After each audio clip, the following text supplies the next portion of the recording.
Inconfondibile, quel dannato flauto, quella musica peccaminosa. Di nuovo il suo cervello stava quasi per esplodere. Prese la torcia dal cruscotto della sua auto e iniziò a correre convulsamente in direzione del sentiero di rovi che conduceva alla spiaggetta, ritrovandosi nuovamente davanti a quel maledetto muro. All'improvviso, proprio come nel pomeriggio, la musica cessò, dando spazio al rumore del mare e lasciando l'uomo stravolto e stremato. Stavolta però c'era qualcosa che si muoveva dietro quella barriera verde di rampicanti. Per nulla preso dal panico, Traversa accese la torcia che teneva con sé e la puntò in direzione di quel brusio. «Chi è là? Sei tu che suoni sta roba?» Nessuna risposta. A un tratto, nascosta da quella vegetazione fitta che ricopriva il muro, emerse una coppia di fidanzati. Passarono davanti all'ispettore ridendo e scherzando, come se lui non esistesse. Un ragazzo dai capelli dorati teneva per mano una giovane dal viso bianco come il latte. Erano felici. L'ispettore li guardò inebetito per qualche istante, prima che scomparissero nel buio della spiaggia. La loro gioia lo urtò profondamente. Non ebbe il tempo di rimuginare altro che il maledetto flauto ricominciò. La musica proveniva dall'interno di quel muro. In preda a un raptus febbrile, Traversa iniziò a strappare i rampicanti e a estrarre forsennatamente le pietre da quella dannata parete, creando un'apertura. Aveva raggiunto il cuore di quel suono scellerato. Facendosi guidare ancora una volta dal flauto, Traversa superò il primo ambiente, una grotta enorme, per poi imboccare uno stretto corridoio. Più proseguiva, più il suono si faceva intenso. Quella forza misteriosa e oscura lo spingeva verso la fine della strettoia. Col cuore in gola, l'ispettore superò il corridoio ed entrò in una seconda grotta. Il suono finalmente si interruppe. Con l'aiuto della torcia, Traversa esaminò attentamente la spelonca. Partendo dal soffitto, scorreva un ruscelletto che, attraversando la parete, proseguiva sottoterra, finendo probabilmente il suo percorso in mare. Sdraiati a terra ai piedi del ruscello giacevano due scheletri che si tenevano per mano. Dai loro abbigliamenti capì che dovevano trattarsi di un maschio e una femmina. La donna indossava una veste scura, mentre l'uomo una camicia bianca, logora e dei pantaloni verdi, probabilmente di fustagno. L'ispettore frugò nelle tasche dei pantaloni per verificarne il contenuto e trovò una vecchia moneta consumata dal tempo insieme a un foglio, una pagina ingiallita, su cui erano riportati con l'inchiostro alcuni versi scritti in una calligrafia abbastanza elementare. Il poliziotto fece luce sul foglietto e provò a leggerne il contenuto. L'uomo ti pigliasti di aci ca facea l'amuri a fine tragico qua Petra Calatea.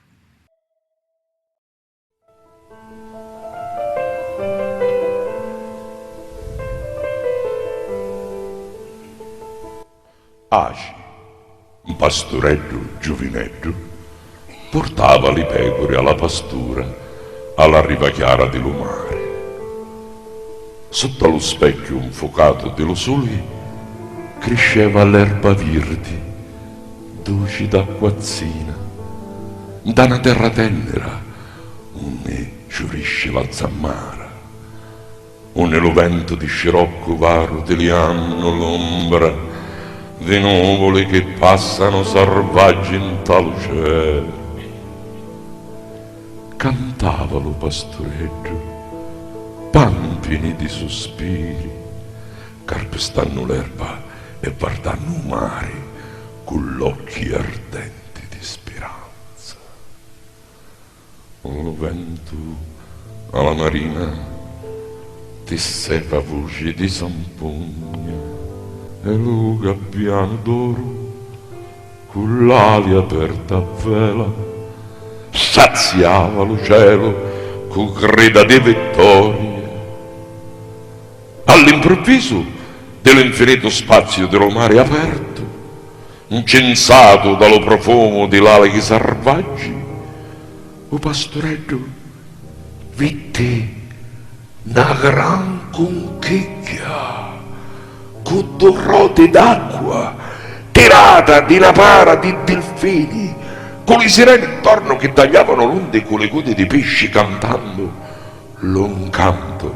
Galatea, la bella, bellissima ninfa, con i capelli scioti, bannere di luci d'oro, dallo vento salatizzo. L'hai visti?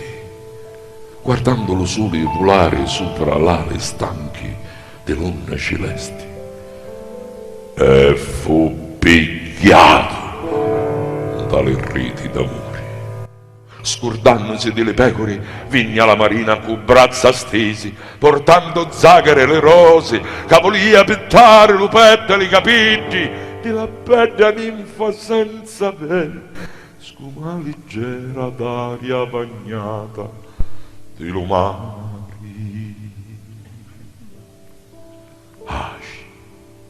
Giovinetto, con le carni di luci di cristallo, un corona la ninfa dalle sue forti braccia e asciuga con le vasi le capite bagnate di lattea.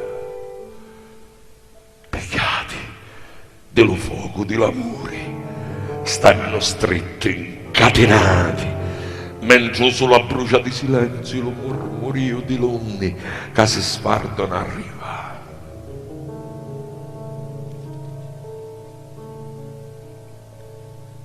Scenea della montagna col passo sordo dei giganti, macinando l'ossa dello pigiami, Polifemo, lo ciclopo antico, di sempre ardenti d'amore e fuoco, per la bella ninfa venuta di lumari. Vitti l'amanti intorcignati con le carni liati al vento saziare l'arsura di l'amore e gettavo un orlo di dolore che ci spaccavo il petto. Si spaccarono i peti della montagna, volatili che varcarono il vento e la terra si mangiava carni di palummi sazzati. Scappa Galatea e abbraccia l'onda che ci stende un velo sfaeggiante di spuma. Corre lo pastoretto aci, cercando l'ombra di la livi sopra la terra scura, onde le tempeste sradicaro arboli e pianti. Corri aci e punciano i rami di rovoli per i nuri martoriati delle cuteggi di la pecia viva. Ma lo ciclopo fucchio lesto e con la forza selvaggia di giganti Polifemo dello cuore della terra levava un pezzo di lava ardente incatenata tali millenni alla montagna e si pilleo lo pastoretto sotto l'oranne macegno scuro di l'acqua di lumari.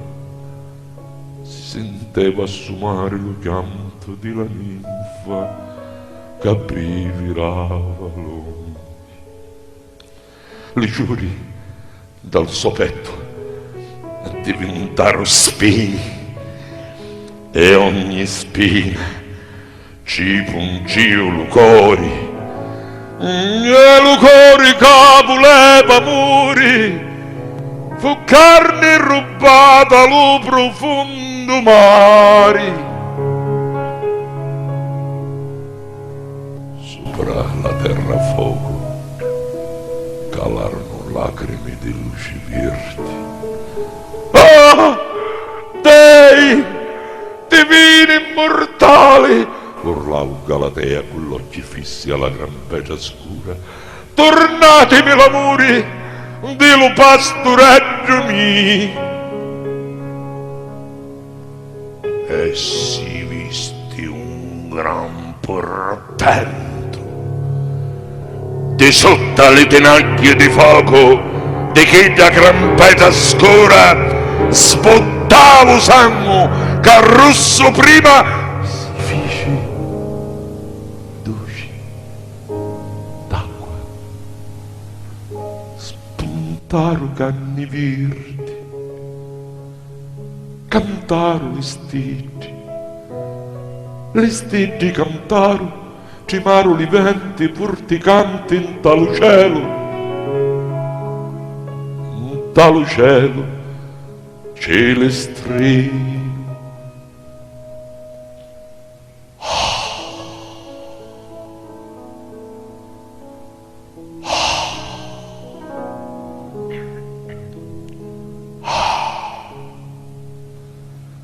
Pelo divino ciato, aci, fatto ciumi, corsi con l'acqua cristallina la sua ninfa, che con le braccia di mare si lo scincio al petto.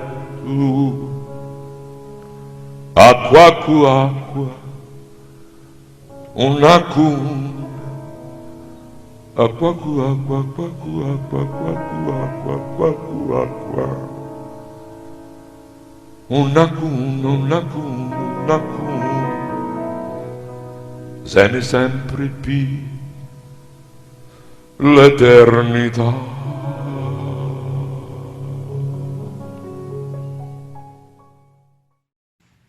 Che razza di allucinazione era se i personaggi che aveva immaginato erano davvero esistiti? Arrivato a casa, accese il portatile e fece una rapida ricerca online sul mito di Aci e Galatea. Corrispondeva tutto a meraviglia. Arrivato al borgo, oltrepassò il mulino e si diresse alla spiaggetta. Era una bellissima serata. Si sentiva soltanto il rumore dolce delle onde, nessuna traccia di suoni infernali, nessun flauto di Polifemo a tormentarlo. Traversa sperava di trovare il muro a secco che copriva la caverna degli innamorati, ma si trovò davanti a una cascata d'acqua che sgorgava impetuosa fino ad arrivare a mare. Il fiume Aci! Il fiume Aci! Esclamò a voce alta. Bevve a piene mani dalla sorgente. L'acqua fresca lo attraversò internamente come una benedizione, una bevuta che lo mise in pace con se stesso. Aveva voglia di scoprire altro, di penetrare dentro la magia di quella terra, di studiarne l'essenza. In un impeto d'ira cieca, prese la moneta e la lanciò in acqua. Che se la porti il mare, al diavolo la moneta e il resto. Fu proprio in quel momento che li vide sbucare dalla sorgente, vestiti di bianco e belli come il sole. Lorenzo e Ninetta si tenevano per mano e lo guardavano sorridendo, quasi a volerlo ringraziare di essersi gettato a capofitto in quella storia e di aver reso giustizia alla loro sorte. Era realtà o immaginazione? Traversa si inginocchiò e per la prima volta da quando si trovava in Sicilia pianse come un bambino. Ma non durò molto. Qualche istante i due innamorati si tuffarono in acqua per non riemergere più. Il mare, dopo averli accolti, tornò calmissimo, riapparendo come la solita massa nera ed enigmatica.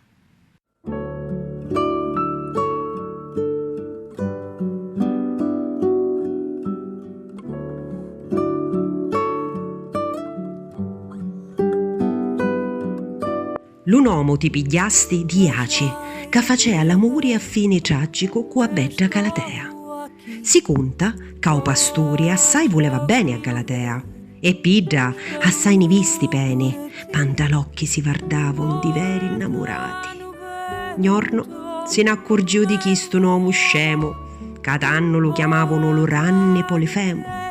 Era brutto chisto, scendeva delle monti, era auto e rosso, con occhi a mezza fronte. E a Bedda Galatea c'aveva una mania, vedendo la cugliaci senteva gelosia. Tanto cagnorno infame, de colpo si incazzò e o pastoreddo Iaci con masso scafazzò. Vedendo sta tragedia dispiaciuti i nomi, lo corpo morto di Iaci lo trasformarono in ciumi.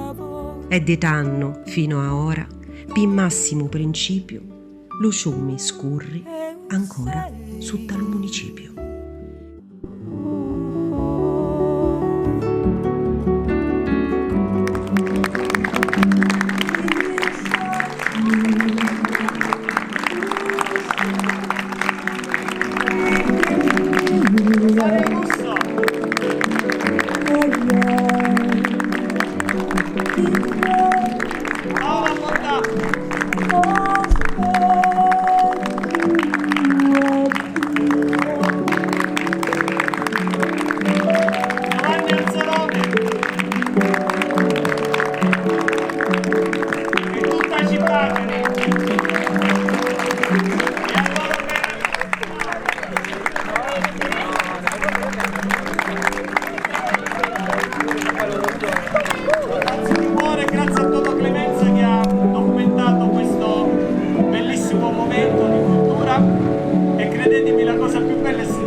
applausi perché da un anno che